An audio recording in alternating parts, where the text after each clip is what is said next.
15 अगस्त 1947 ये वो तारीख थी जब भारत को अंग्रेजों से आज़ादी मिली थी और इस तरह ये तारीख इतिहास के पन्नों में दर्ज हो गई। उसी इतिहास को याद करते हुए भारतीय लोग हर 15 अगस्त को स्वतंत्रता दिवस मनाते हैं। मगर बहुत से लोग इस बात में उलझ कर रह जाते हैं कि आखिर इस बार कौन सा स्वतंत्रता दिवस है। अगर आप भी उन लोगों में से एक हैं तो हम आपको इस कैलकुलेशन का आसान सा तरीका बताने जा रहे हैं। किसी भी कंफ्यूजन से बचने के लिए दो टर्म को समझ लीजिए, स्वतंत्रता की वर्षगांठ यानी एनिवर्सरी ऑफ इंडिपेंडेंस और स्वतंत्रता दिवस यानी इंडिपेंडेंस डे।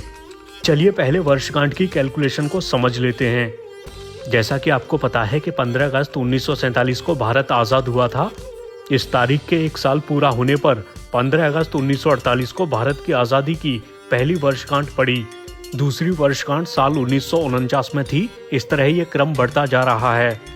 अब अगर आपको किसी साल में भारत की स्वतंत्रता की वर्षगांठ कैलकुलेट करनी है तो कैसे करेंगे, चलिए हम आपको बताते हैं।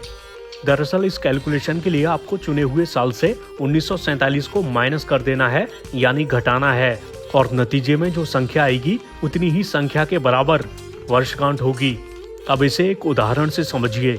जैसे आपने साल 2023 चुना और आप पता करना चाहते हैं कि 2023 में भारत की स्वतंत्रता की कौन सी वर्षगांठ हुई, तो आपको 2023 में से 1947 को घटाना होगा। रिजल्ट में संख्या आई 76, यानी भारत की स्वतंत्रता की 76वीं वर्षगांठ। अब बात करते हैं स्वतंत्रता दिवस की। तो जाहिर सी बात है कि भारत का पहला स्वतंत्रता दिवस तब था जब वो आज़ाद हुआ, यानी 15 अगस्त 1947। इस तरह 15 अगस्त 1948 को भारत का दूसरा स्वतंत्रता दिवस हुआ, जबकि 15 अगस्त 1948 को भारत की स्वतंत्रता की पहली वर्षगांठ हुई। इस तरह स्वतंत्रता दिवस की संख्या स्वतंत्रता की वर्षगांठ से एक ज्यादा होती है। जैसे साल 2023 में 15 अगस्त को भारत की स्वतंत्रता की 76वीं वर्षगांठ हुई तो स्वतंत्रता दिवस 77वां हुआ